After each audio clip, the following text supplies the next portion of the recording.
এক অসহায় মেয়ের গল্প তুলে ধরব, যার নাম হচ্ছে নূরজাহান। নূরজাহানরা খুবই হতদরিদ্র পরিবারের মেয়ে। নূরজাহানের মা আছে, আর কেউ নেই।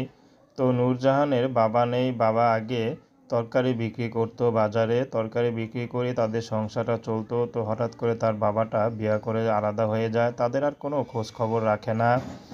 তো তারা খুবই অসহায়ের মধ্যে পড়ে গেছে। নূরজাহান অনেকেই তার বাবার কাছে গিয়েছিল অনেকবার, যাতে করে তার বাবা ফিরে আসে, কিন্তু তাদের কোনো আর উপায় নাই।